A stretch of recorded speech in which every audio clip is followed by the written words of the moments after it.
This channel is proudly sponsored by the Demon Ninja Kickstarter, a tabletop RPG of horror and redemption in a dark Japan. Please check out the links in the description and in the pinned comment.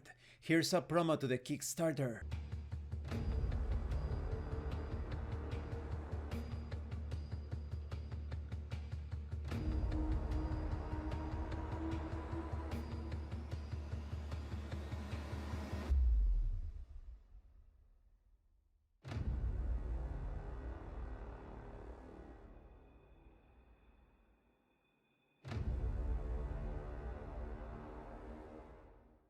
And the Red Room Publishing. Please check out the link to their store in the description and in the comment as well, for exclusive tabletop RPG products you will find nowhere else. Hi, welcome to this part of my review featuring MechaTop, the tabletop system. If you haven't seen the other parts of my review featuring this tabletop game, where you can field your mecha in solo, cooperative or competitive play, please check out the playlist in the description below. This time we are going to talk about actions. When it comes to attacks, an attack of course is when you perform an action with one of your equipped weapons against an enemy unit positioned within your line of sight and within the range of the weapon used. The score for hitting varies depending on the location of the weapon equipped with which you make the attack, according to a table.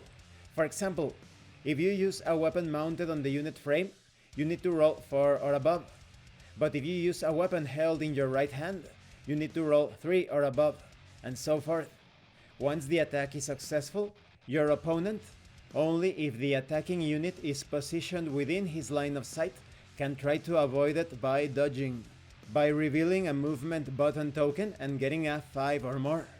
Alternatively, the opponent can try to block it with the shield if it is equipped, only if the attacking unit is positioned within its line of sight, of course, or with the armor.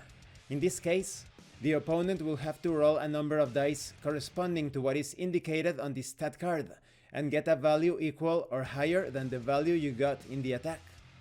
So it's a simple opposed roll type of situation. When it comes to scenic elements such as buildings or spacecraft wreckage, they disturb your unit's aim. For each object between you and your target, your hit roll suffers a -1 modifier. You also have reactive attacks. When an enemy unit moves and enters the range of one of your equipped weapons, you can decide to activate the reactive attack using the attack button token and rolling above a certain number. You can also carry out counter attacks, which can only be activated when you are employing sword versus sword, beam versus beam, or rapid fire versus explosive missiles. This section is a bit lackluster in its explanation. When it comes to beam versus beam, it's clear enough. When it comes to rapid fire versus explosive missiles, it's clear enough as well. But when it comes to sword versus sword, it is never truly specified what a sword is. There are all sorts of melee weapons.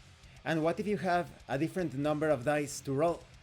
Well, that only applies in the case of the naginata or the whip. But I guess those don't count as swords, but that should be clarified. You can also carry out an aimed attack, performing an attack with a single equipped weapon. You roll an extra die and discard the worst result. You can also make a double attack.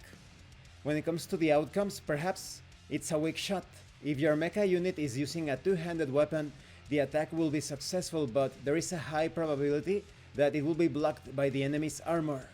It is important to note that if you are really lucky in your roll, you inflict a master stroke.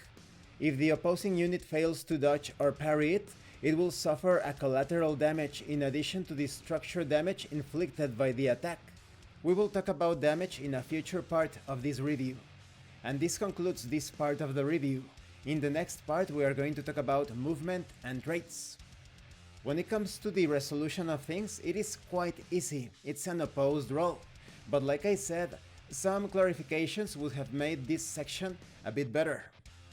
Thank you for watching this part of the review.